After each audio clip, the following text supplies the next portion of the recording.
Hello guys, Hmm. good afternoon. Meron naman akong ipapakita sa inyo mga winlip. Winlip po.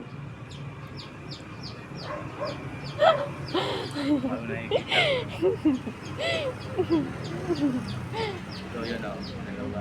Ang mga pambihirang makikita natin.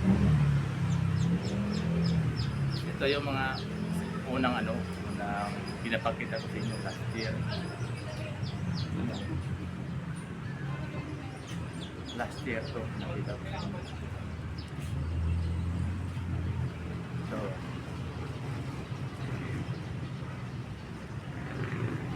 ito yung bago ngayon.